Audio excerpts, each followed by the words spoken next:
itu dah memang pakar. Tapi the method ataupun the approach in scientific or academic study is penyelia tu sendiri tak boleh validate.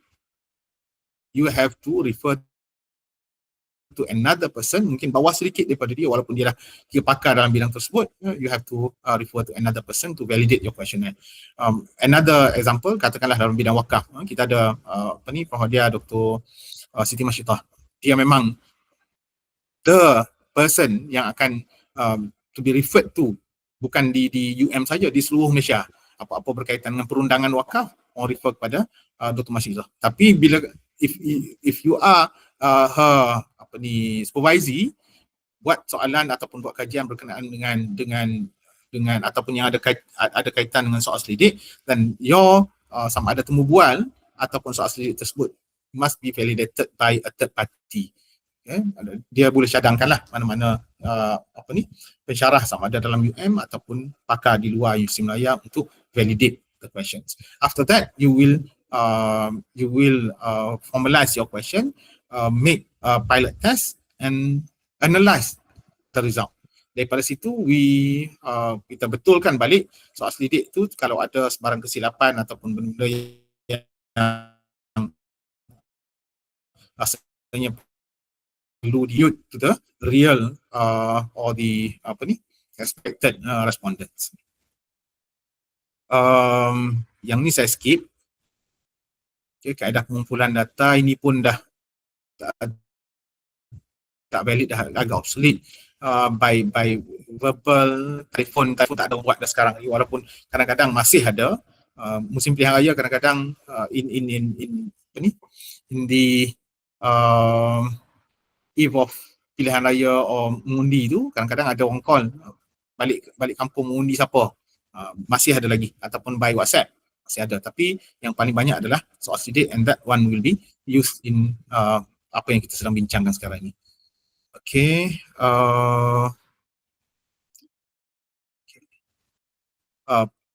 Some tips of forming the questionnaires.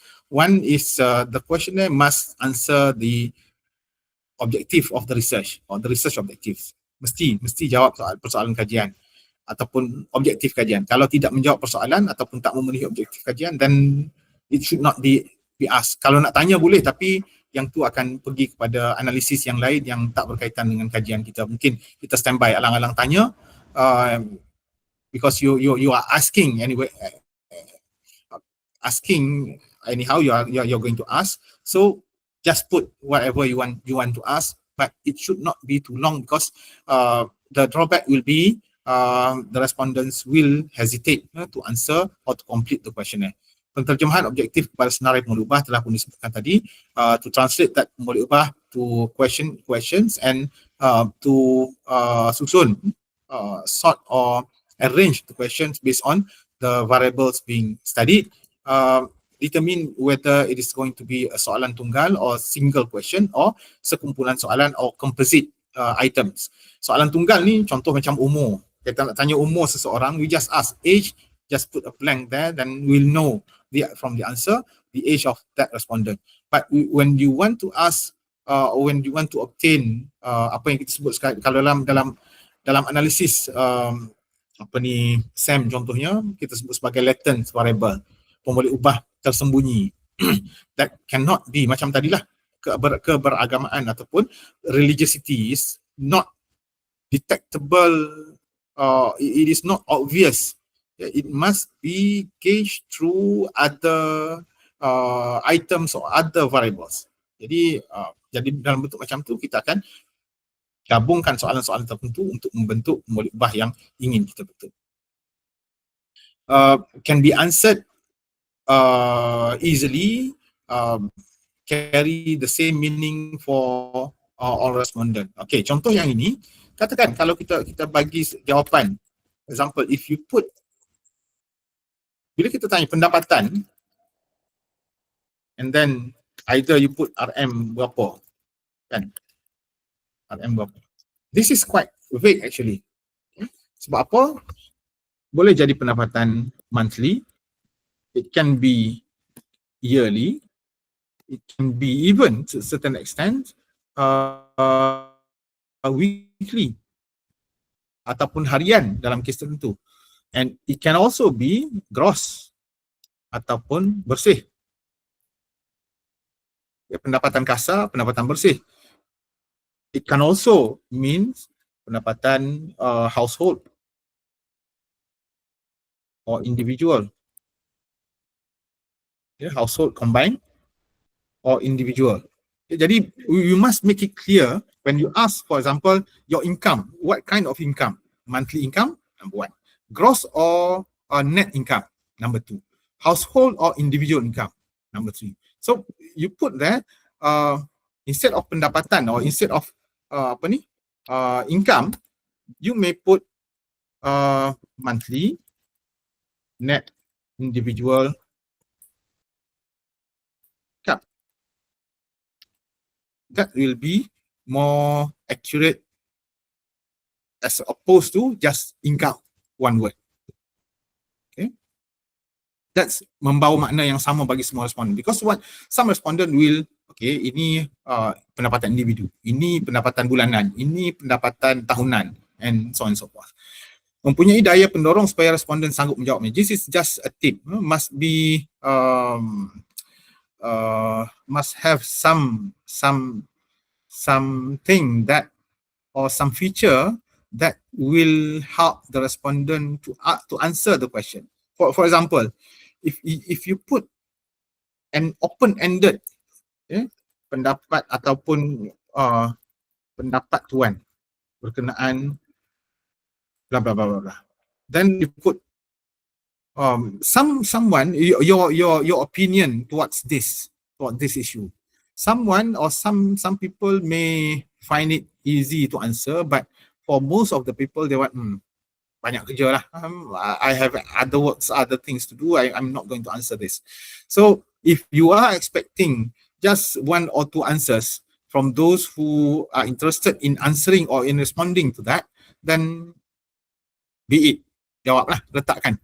If you want to have at least some response from many respondents or informants, then you should put it in such a way that the respondents will easily answer that. Maybe you can separate, or you can put in chunks dalam sub point yang kecil, and then you put in Likert scale or whatever types of response that will make it easy for the respondents to put their answer.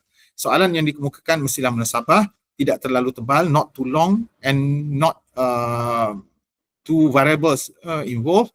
Data yang dikumpul hendaklah sesuai dan boleh diproses, must be suitable for the data analysis later.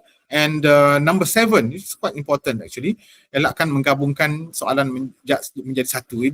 This is what we term as double barrel question.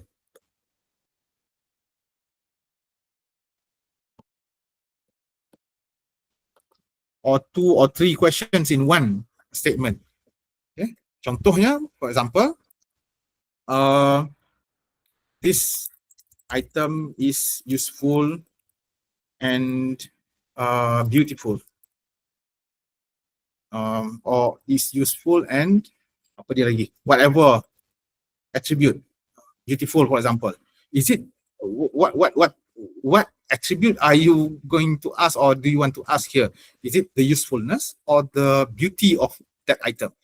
It might be useful but not beautiful, or it might be otherwise beautiful but not useful, or none of it. So you put here 1 not totally agree, and up until 5 totally disagree. Tu double barrel question. Elakkan benda tu dilakukan dalam bentuk yang sedemikian.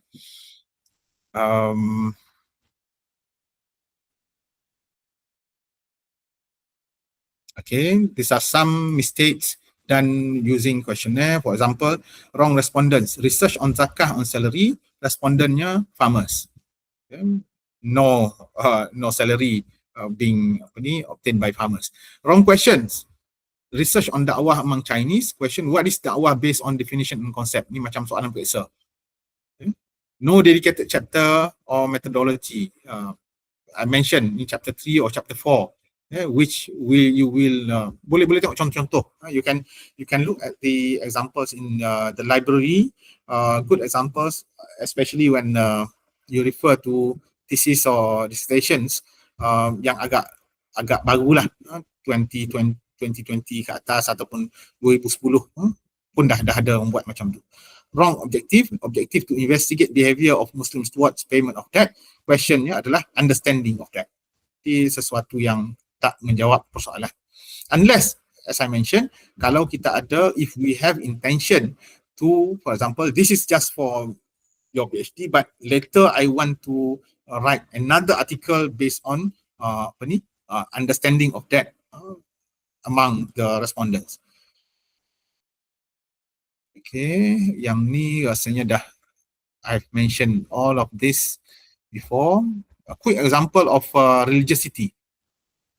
Example of some of the concepts mentioned before. Alex Wild and Stephen Joseph. Religiosity and personality in Muslim context. Okay. The concept of religiosity dibincangkan, transform into questions, and they have 14 items. Look, I find it inspiring to read the Quran. Allah helps me.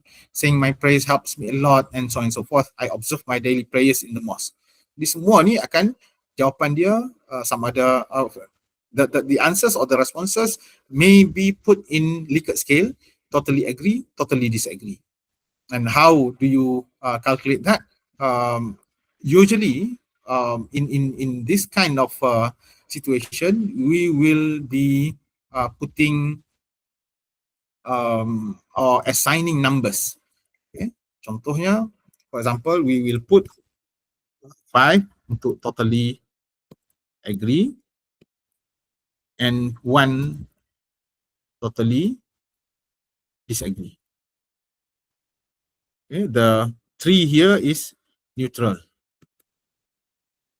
I mentioned I usually omit the 3, so I have my question being put in 4 points of Likert scale instead of 5. Jadi dalam in the response, it will look like this. Okay? If you have this kind of questions, you put that in a questionnaire.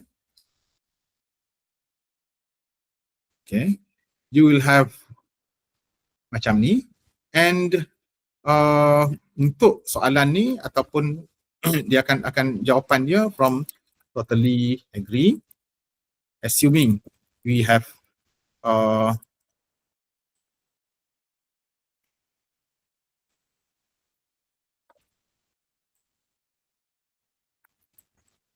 this is going to be the responses. But in after it is being posted to respondents, you will have this kind of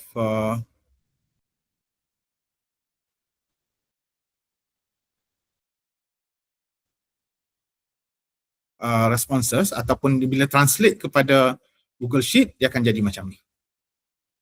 So, assuming you have 1,000 orang, 1,000 respondents, then your responses may be in this.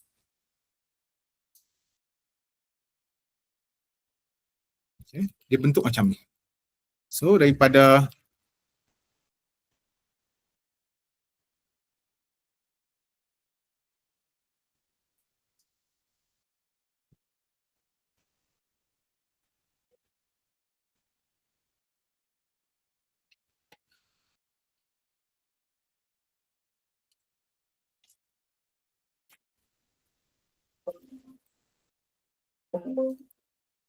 buka.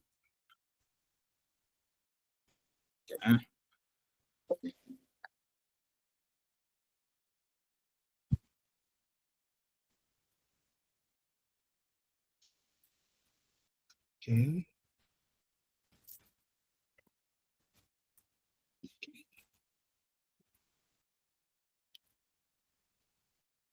Okay, untuk soalan ni.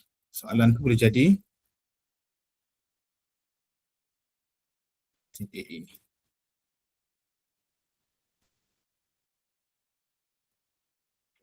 So we'll have macam ni lah respon dia sepatutnya. The response will be just like this, and when we assign numbers, kita akan dapat jawapan yang macam ni. So from this kind of answers, you will or you can have your score kepada individu tersebut. For example, if you are using the sum function ataupun total score dalam bentuk macam tu, ataupun we can also have the average. Theoretically dia ada beza, tapi kita kira ambil sama je lah.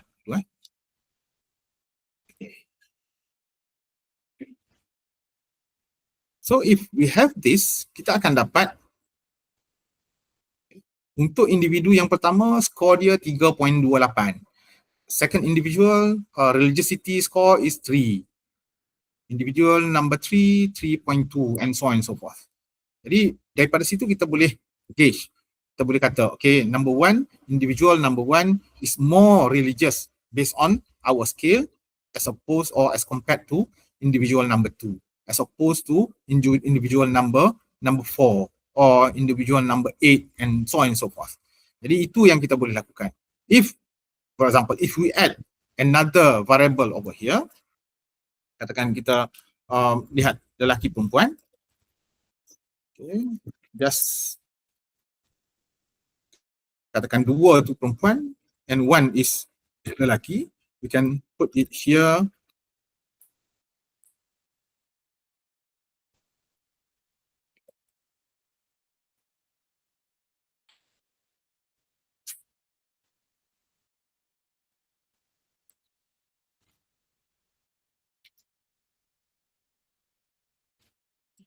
Ini pakai Excel okay, contoh.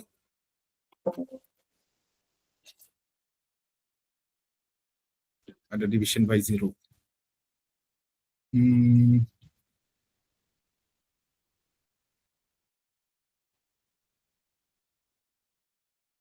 Average if ada yang 0 Oh, ada yang sini. Okay. For example here, you can see, for example here, 2.9 or 3.0 versus 2.99. Ini dia tak lari jauh sangat sebab we run using we are using the random variable being put by Excel. Daripada contoh ni, if you put is male and this one is female, then we can see here it's either no difference with different or no difference based on the data. Dalam real data we might have some differences between those groups. Yang seterusnya, if we go to the statistical analysis, we can do the t-test, for example, in order to compare male and female variable or the gender variable, male and female. Okay? Or we can run ANOVA to compare between those who live in different states, their level of religiosity and so on and so forth. Jadi itu antara perkara yang boleh kita lakukan, that we can do. I just put it directly to the application. Okay. Alternative to the Western literature or the Western author, we have Islamic scholars attempted to define religiosity from Islamic dimension with Islamic perspective. For example, we have just as I mentioned, the concept of religiosity being classified or being further classified into 3 main domains: Iman, Islam, and Akhlaq or Ihsan. Okay, based on the Hadith Jibril, Iman, among the items are belief in Qada and Qadar, belief in Kitab. For the Islam part is pray 5 times, fasting Ramadan, and so on and so forth. For the Akhlaq, the questions on amanah, on ikhlas, and so on and so forth. From this concept, we make questions. Quran guide me in my life. Okay, for example, I pray 5 times a day. This is with regard to five times. Zakat fitrah every year, because you can't expect someone with no who is not achieving the nisab untuk bayar zakat harta yang lain selain daripada zakat harta, selain daripada zakat fitrah. So kita ambil obligatory zakat fitrah. When writing thesis, I copy from other researcher. This is the amanah. Jadi benda-benda yang semacam tu adalah sesuatu yang boleh dilakukan. Again, there is no right or wrong approach. It will always be based on the your perception, your perspective, and your approach in determining or defining, for example, in this topic, religiosity. This is the paper that I mentioned. And another concept is happiness. For example, the conceptualization phase is defining happiness. What is happiness? Happiness defined as lasting, complete, and justified satisfaction. Kegembiraan, sesuatu yang sangat-sangat. Macam mana kita define? That will require you to dig deep into all the theories, all the writings and tulisan-tulisan berkenaan dengan perkara tersebut. Baca semua sekali, kemudian fikir balik logik tak logik, and then you conclude. From your conclusion, you will form your own theory, either sama dengan teori yang lepas atau mungkin sedikit berlainan, or the amalgamation of whatever theories that you have read. Okay? Kraut, 1979, happiness includes the belief that one is getting the important things. Macam-macam. Okay? There are a number of definitions that can be referred to, but you have to put your own definition. Some ada ringkaskan ataupun ambil satu ataupun sebagainya. Okay? This is the conceptualization process, the theoretical part, and then translate that into measurement. And that measurement it's either being in the form of standard apa kita kata inventory. For example, Scale of Happiness, Cosma and Stones, 1980, yang terdiri daripada 24 items, yes and no, ataupun Lu and Shi, 97, 48 items, ada 0, 1, 2, 3. Ni macam tadilah lebih kurang macam Likert scale, tapi 4 points.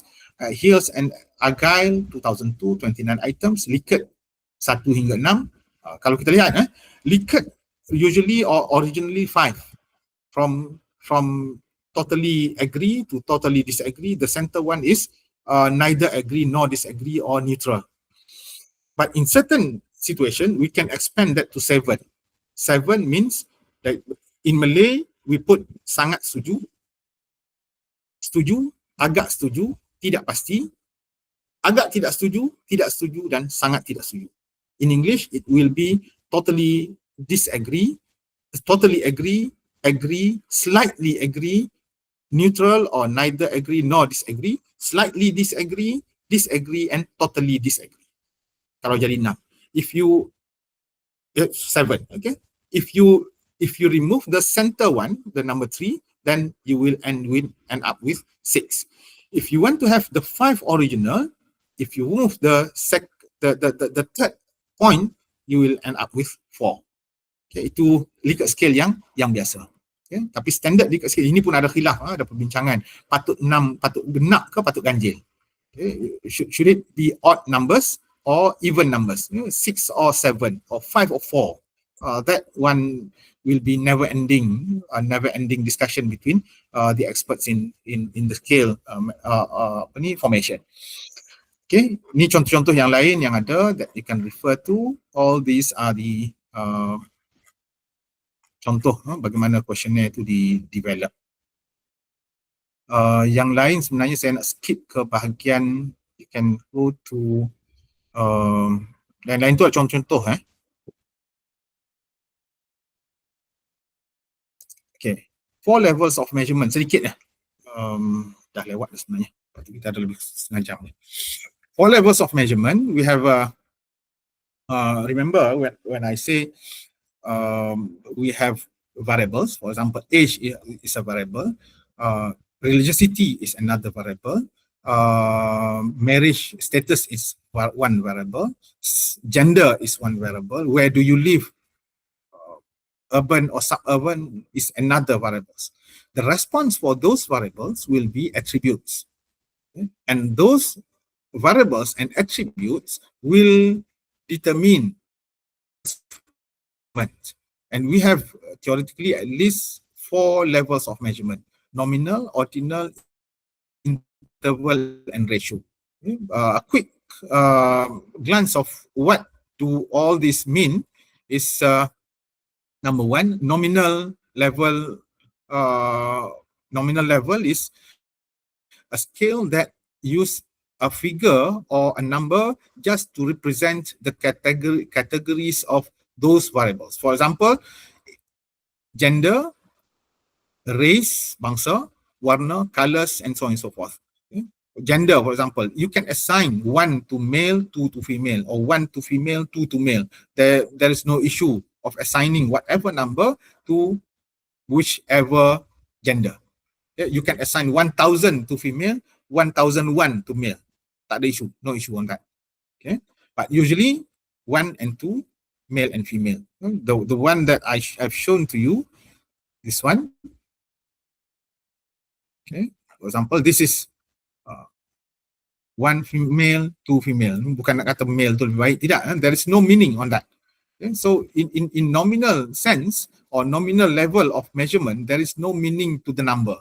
It is just an identification number that will not carry any other meaning that other than referring or as a reference. For example, a number stated in the jersey of a football player, main bola sepak, ada nombor dia, nombor jersey dia. It will not carry any means. Kan? Tak ada makna apa-apa pun. Bukanlah we will not assign, for example, one who has number 10 is 10 times faster than the one who has number 1 put in his jersey. Tak ada. No one will assign that. It is just a number. Mungkin bagi seorang dia ada nombor apa ni, lucky numbers or not, or what not. But in the statistical sense, it does not carry any meanings other than identifying the subjects only. Okay, and in nominal we can't do any arithmetic operations. For example, if you have this this male and female, 1 is male, 2 is female, then you can't have average, the average of 1.5. Apa makna 1.5? Tak ada makna apa-apa. That will not carry anything. Okay. This data, for example, gender. You have gender here, but gender, since the gender here is not numbers, kita akan dapat error ni lah, unless we change this to value. Okay, kita tukar kepada value, convert to numbers, then kita ada 1.18. Again, 1.18 tak ada makna apa-apa pun. This will not be meaningful to us. Yang penting kita kena bilang berapa lelaki, berapa perempuan. If gender sama dengan 1.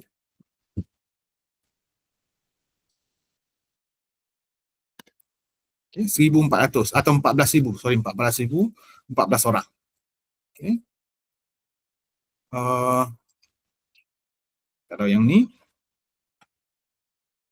3,131 orang perempuan, 3,000.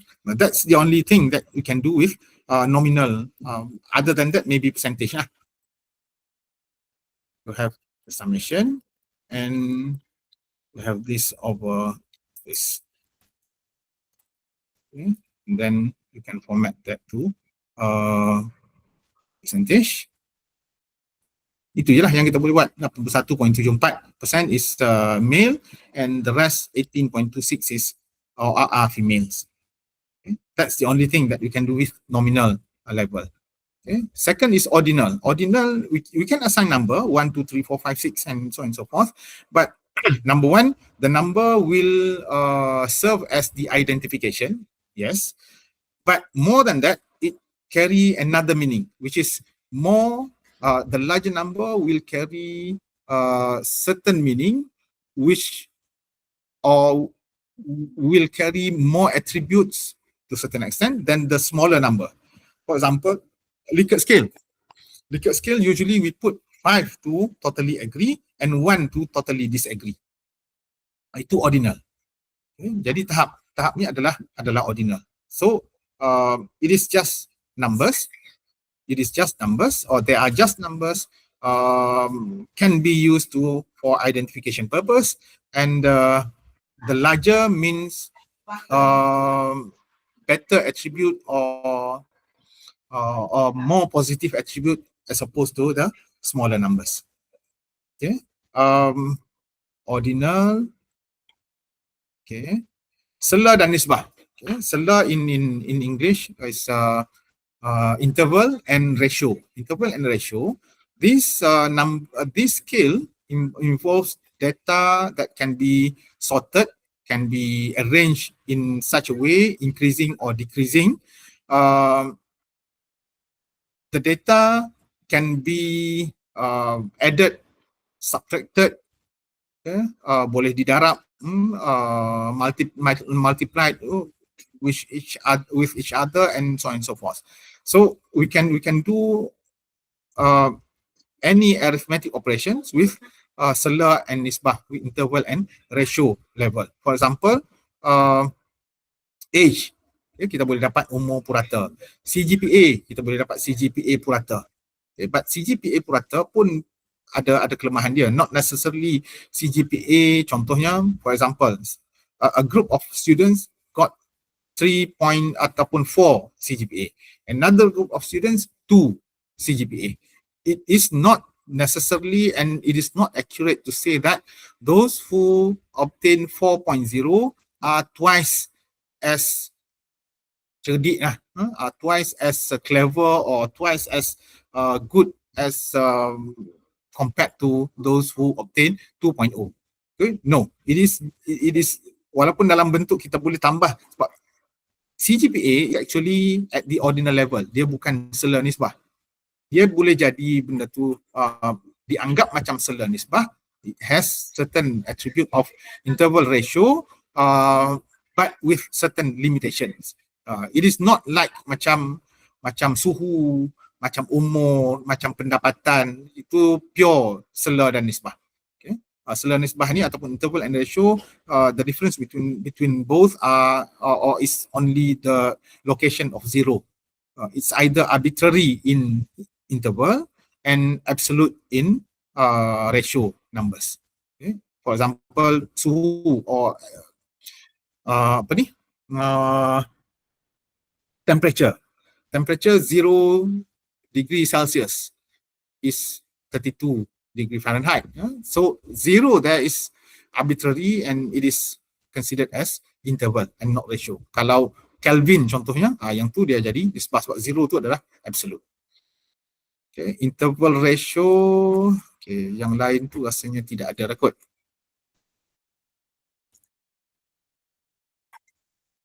Okay, all those all the rest are left for you to refer to. Contoh yang ada saja. I go to the example which has been prepared in dalam ni pun ada. If you go to my section topic 11, you have the second part there, pengenalan SPSS. Okay, saya ambil yang ni, kaedah memasukkan, kaedah memproses, kaedah analisis, data for key in, data for process, data for analysis. Okay, a number of orang yang disebutkan ataupun digunakan. This is contoh borang-borang yang ada, ni zaman dulu punya. This is quite outdated but still valid for the purpose of showing how questionnaires are being prepared and how it was being done previously before the coming of electronic form. Okay. Contoh kita buat dulu dalam bentuk, ini adalah soal sidik yang sebenar. Saya tak ingat kajian apa dia dulu, kajian berkenaan dengan insurans takaful dalam kalangan pelajar Universiti Malaya, dan I think 2000, more than 15 years back. Okay. This is how we arrange it. If you look at the boxes, you have jantina, the gender, lelaki, perempuan, one number, small number being put there, agama, small number being put over there, begitu juga yang lain-lain. Why? Because previously we do not have Google Form, no Microsoft Form, no electronic form, so we have to rely on printed pen and paper approach. And when it comes to post distribution, once we distributed the questionnaire, we get it back, we have to key in the inputs or the responses. So in order to key in, we are not going to key in, for example, under variable jantina or gender, we are not going to key in lelaki, typing lelaki or perempuan, male and female. No, we just type the numbers there, 1, 2. Under umur, under age, 22. Under agama, religion, 1, Islam. Bangsa, Melayu, 1. Fakulti, ini kena type. Because terlalu banyak fakulti, ada 14 fakulti, 12 pada zaman itu. So you have to type that. We want to nak jimat kertas juga, because it involve cost. When you print, you will be, benda tidak free. You have to pay for the photocopy or printing, and we want to compress everything within di bawah pungkus surat ni, 4 pages. It is actually one A4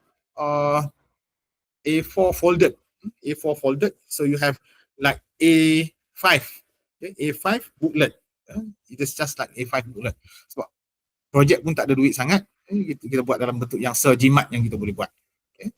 So this is just some examples of the questionnaires, and this will be translated into the data.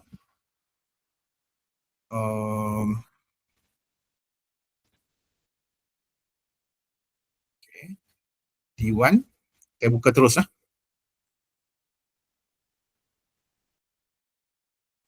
Okay. This is SPSS. Okay. Yang ada di sini adalah SPSS versi 31.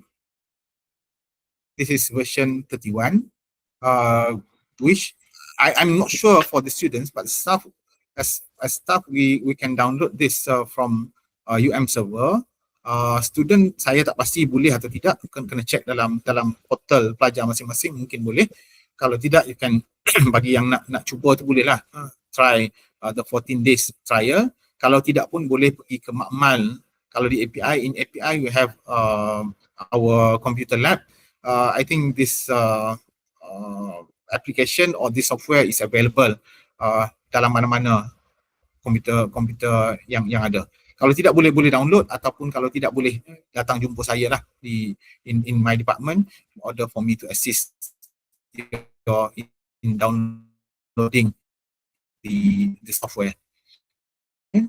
This is apa yang kita buat when it comes to the first, fill up all the variables here, see, from this variable, start from nombor siri, serial number, you have serial number over there. Jantina, you have the jantina. Umur, you have, kalau saya letak kiri kanan, okay. Agama, bangsa dan seterusnya, all this will be put as variables. Kemudian B1 is bahagian B, soalan nombor 1. B2 bahagian B, soalan nombor 2. C1 soalan C, bahagian nombor 1, dan seterusnya. These are the variables. Tapi kadang-kadang variable tu tak begitu membantu. From the labels here, we can't guess what the variable is. Okay, so we have to put labels. So contohnya for B1, jenis kenderaan, because B soalan bahagian B1, apakah jenis kenderaan bermotor utama yang soal-soal gini. So we put jenis kenderaan. B2, siapa tanggung insurans takaful. B2, siapakah yang menanggung bayaran polisi insurans takaful kenderaan di atas.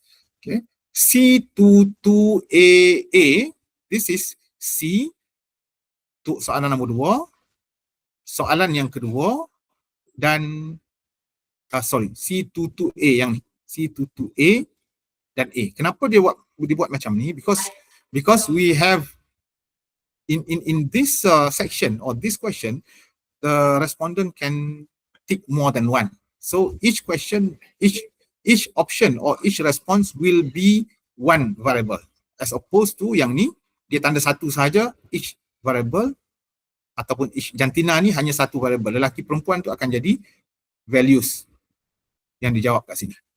Okay, as opposed to this, dia tak ada value. But value dia adalah 1 is ya, 0 is tidak. 1 is yes, 0 is no. So we put it in this way, and it goes through until the 75 catatan. Kalau ada nak catat apa-apa, then we put. Tapi sini tak ada apa pun, because the length is 1. So with this, we will have apa yang saya istilahkan sebagai sarang kepada the base for our data. It will be translated into variables that are listed over here. Okay. Nombor siri jantina, and we as the data entry will enter the data here. For example, number siri number 1, jantina is male, just put 1 because 1 is lelaki. Automatically it will convert it to lelaki. Umur maybe 24, agama Islam, just type 1, bangsa Melayu type 1, fakulti asal katakan APIUM kalau ada, kalau tidak, kalau tak boleh, then we have problem here. Fakulti asal, okay, apa masalah dia? Sebab width dia, so we increase this to 100, then get back here, fakulti asal APIUM, for example. Okay, and so on and so forth. Status perkahwinan, for example, katakan 1 berkahwin atau belum berkahwin, B1, B2, B1, B2, C1, C2, you have to look at this. B1, example, 2. So put 2 over here. B2, 4. You put 4 over here. C1 is 1, pangkah kat situ, and so on and so forth. That process must be done. This was being the process in maybe 10, 15 years back, prior to the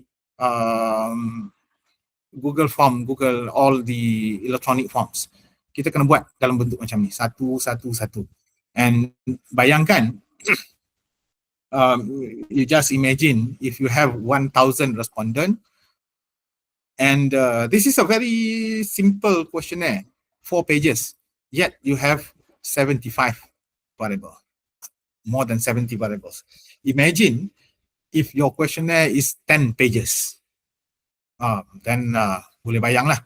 Dan itu satu, memang it's very tedious, very time consuming, very taxing on your health actually, and you have to fikirlah cara macam mana nak selesaikan. You have to do that until you fill up everything, and this is the one, bila dah penuh dia jadi macam ni.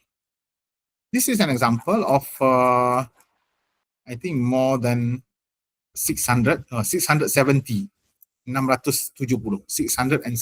respondents being keyed in, and we have all the responses over here. Okay, memang sakit mata lah tengok. Okay, although it's 600, maybe it can take up to 1 week or more than 2 weeks in order to complete this, okay, because of the process. So once this is being done, you have to number 3, actually it is being spelled out here. Okay, dalam ni sebenarnya ada disebutkan. Okay, 1, pengenalan kepada SPSS. Saya tak pergi detail lah kot SPSS ni. We just go along sambil saya huraikan tu, saya akan tunjukkan. Okay, kemudian ada kaedah ni kat sini, dan yang ni juga. Okay, we used to have a bengkel or a workshop on SPSS dulu, 1 hari, tapi kita cuba kompres untuk kelas ni dalam bentuk yang ringkas, just to show what SPSS can do. So after this, you will have to clean your data before you proceed. How to do that? Okay, why your data needs cleaning? Because for example, respondent number 12, you have perempuan, female, but no umur. Tak ada umur. What you will do, or you have to do is, buka balik file dia. If you have the printed questionnaire, then you go. That's why we need the serial number. Kita tanda serial number tu kalau lihat dalam ni kan. This serial number is actually for the identification. Okay, you go to that serial number number 12 for example, and look, okay, this girl is not mentioning the age, but dalam ni katakan dia tulis, for example, this is number 10, assuming this is number 12, then okay, 21, you type 21 over here, betul kan? And that just go, okay, another is number 52, okay. As you can see, the rows here the row here does not correspond to the serial number here. Row number 49, but serial number 52. Kenapa? Sebab ada yang skip. 1, 2, 3, kat sini 10, kat sini 20, this one is 30. Start sini dia lagi dah. 31, 32, 33, 34, 35, 36 tak ada. We have 37. Why? Because respondent number 36 didn't give back the questionnaire. That's why we need the serial number again for identification purpose. So this one 52, buka balik, ulang that process, and that only one variable. Go to, it's either you go vertically over here or horizontally by each respondent over here. Cari mana yang kosong. Ni memang sengaja kosong. It's either C2A, C22A or C22B. Mana kalau ada C22A, dia tak akan ada C22B. Kalau ada C22B, it should not be in, the answer in C22A should be blank. Okay. So yang ni tengok pula kat sini. Okay. You should look over here whether there are lompang ataupun tidak. Kalau yang biasa dengan Excel, there will be some shortcuts that you can apply in order for you to check. Okay, ada jawapan atau tak ada jawapan. Tapi prosesnya lebih kurang macam itulah. Just go through. Jadi itu yang perlu dilakukan. Once that has been done, you will end up with the other file, which is the data for analysis yang ni. Yang ni dah penuh. But if you compare this to this one, for example, this one you have umur, but this one you have umur julat. Okay. Why umur julat? If you go to umur julat, you will have 19 to 21, 20 to 24, 25 to 27, and so on and so forth. Remember, I mentioned if you have this kind of information or this approach of obtaining the age, you can have this variable. But if you ask this, you will never have this one. Jadi sebab tu kalau nak tanya umur, tanya direct, letakkan kosong dan kita boleh manipulate untuk dapat benda ni. So ini adalah benda yang boleh dilakukan, dan from this, if assuming this is complete, then what you can do is just a quick analysis, analyze, under analyze descriptive statistics, click on frequency. For example, you want to know your demographic factors, jenis kenderaan, biarkan. Okay. So kat sini, you put all there, then click OK. SPSS akan keluarkan output dalam bentuk macam ni. Oh, nombor siri tak valid lah. Nombor siri tak perlu. Okay. For example, jantina, you know, from here, lelaki 239, perempuan 298. Okay. There are 44%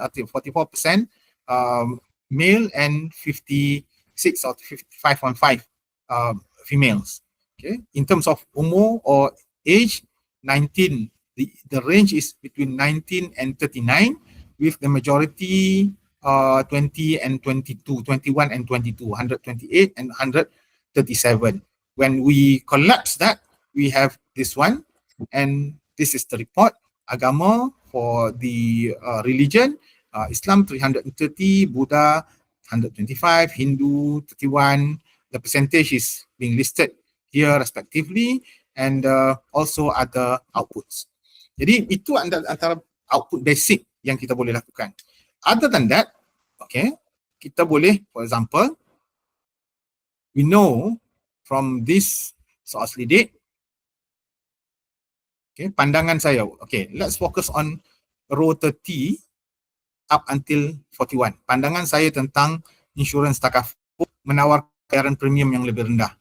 Okay, if you look into the questions back, this is section C or bahagian C. Okay, C3. C3, sila nyatakan pandangan saudara-saudari berkenaan syarikat insurans atau takaful kenderaan yang saudara-saudari kenderaan dia.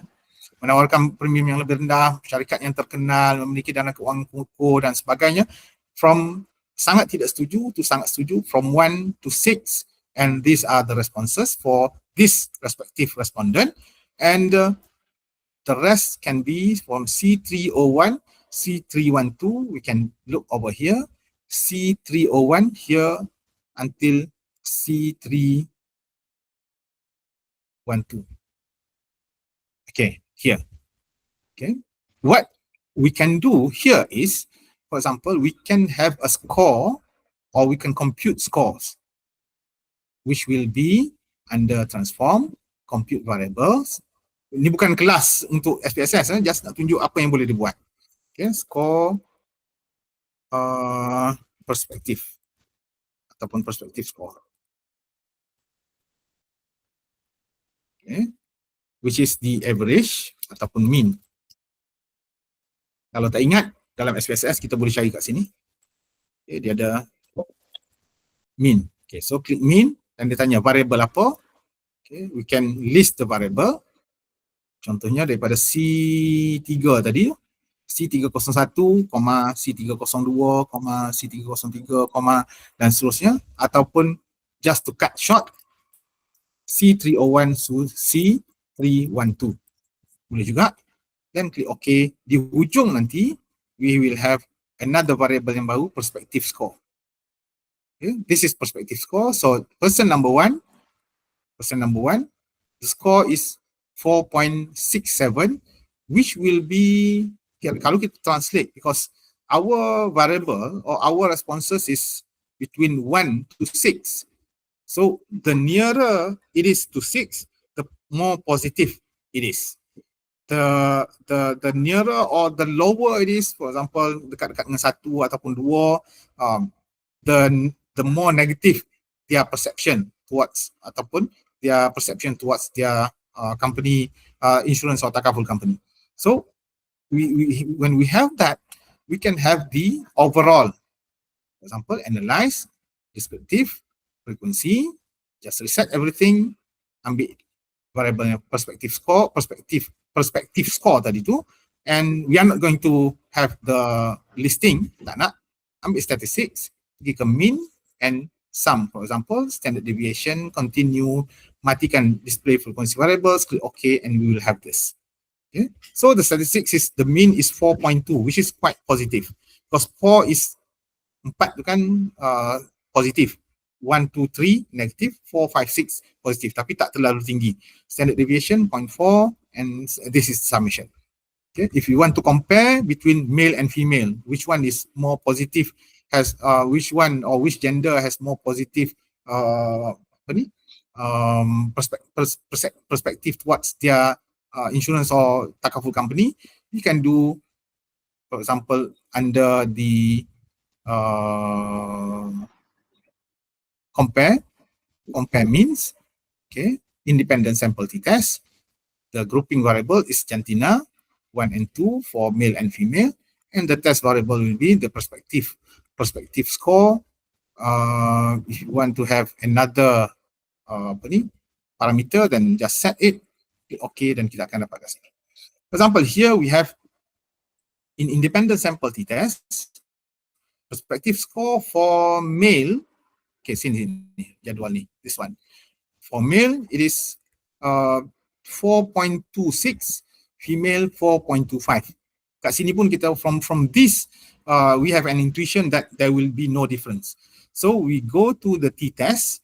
The t-test stated that the mean difference is only 0.06 and the probability or the significance is 0.442, both at either equal variance assumed or equal variance not assumed. So we conclude that there is no significant difference between male and female in terms of their perspective towards their respective insurance or takaful operators from this 442. Cut point dia kat mana? 0.05. Okay. Again, this is not going to be a statistics class, but just to show you again what SPSS can do, how is it going to be the tool in assisting students or researchers in doing their research with regards to questionnaire and analyzing the questionnaire. Okay. If you want to, for example, compare between, although this is not going to be tak tepat sangat sebab terlalu banyak kumpulan, for example, compare means between faculties. Okay. Faculty code to S factor and dependent list perspective, and then you want to post hoc LST or 2 key biasanya, just click OK, and then there will be, okay, it will run and degree of freedom means significance 0.04. Okay, again, it is more than 0.05. So there is no significant differences. There are no significant differences between different faculties in terms of their perspective towards insurance and takaful with regard to their vehicles. Okay, jadi kita boleh lihat kat sini lah. Okay. All this can be done through using SPSS. Seperti yang saya sebutkan tadi, we will not be going into the details. Kalau ada sebarang keperluan, should you have any requirement or questions or queries about SPSS, about questionnaires that you want to have further discussion, I'm more than happy to assist setakat yang termampu lah. Dan saya percaya, I believe your supervisors also can assist you in those aspects. And di API kita ada banyak ataupun ramai lagi pensyarah-pensyarah yang boleh membantu tuan-tuan if you have any questions with regard to statistical analysis, SPSS, ataupun yang seumpama dengannya. Okay. Rasanya that conclude my presentation or my sharing today. Ada lebih kurang 1 minit lagi before 11:30 seperti yang dijanjikan. Anything, ada soalan ataupun apa-apa yang nak dibangkitkan, please free to ask. Setakat yang saya boleh respon, saya respon. Kalau tidak, kita mungkin berhenti setakat ni lah, tangguh. Anything? Tak ada, Doktor. Terima kasih banyak. Okay. Terima kasih, Zat. Cuma satu lah, adakah ada yang dia SPSS ni pilihan kita je kan? Pilihan je. Pilihan je sebab kan? Sebab tu saya anda tak pergi dalam bentuk yang detail. That's why I think it is not bukan not possible, but it's not quite right to impose the very details in quantitative analysis to the students, knowing that not everyone will go into this area. Okay? Tapi sesiapa yang berminat ataupun ada dalam niat dia ataupun memang dalam proposalnya dah pasal macam nak buat survey ataupun sebagainya, dan kita ada pakar di API yang boleh membantu, yang boleh sekurang-kurangnya lah assist the students in achieving their objective dalam bentuk analisis dan sebagainya. Walau bagaimanapun, saya sangat sarankan, I strongly urge or minta student untuk ikuti kursus-kursus yang berkaitan dengan SPSS. Di UM kita ada banyak. Dianjurkan oleh sama ada di peringkat pusat ataupun di fakulti-fakulti yang tertentu. Okey. Terima kasih banyak, Doktor. Okey. Kalau tak ada apa, terima kasih sekali lagi. Thanks for joining us today. Jangan lupa tandakan kehadiran, mana yang belum tanda lagi. Saya mohon maaf atas segala kekurangan dan ketidaksempurnaan. Assalamualaikum, sir. Yeah. Sir, one question. What is the difference between detective or inductive research? With regard to question or what? Only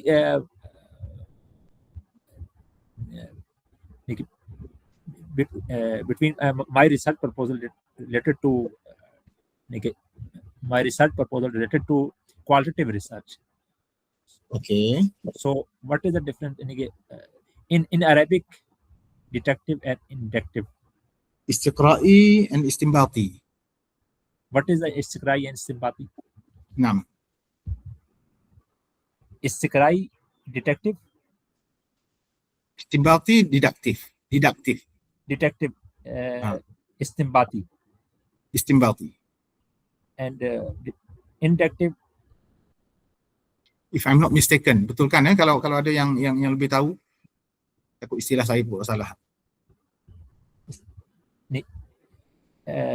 Detective istinbat. Istinbati. Naam. Okay, and inductive is Istiqra'i inductive. Okay, thank you, sir. Thank you. If I'm not mistaken, Allahu a'lam. Okay, thank you.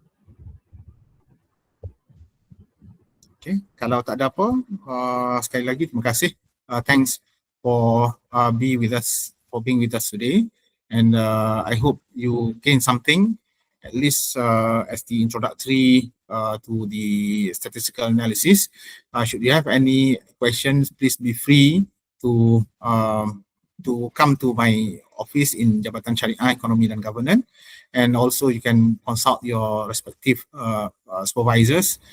Also, we have a number of other lecturers that can be consulted or seek assistance from if you have any questions regarding the quantitative analysis or quantitative research.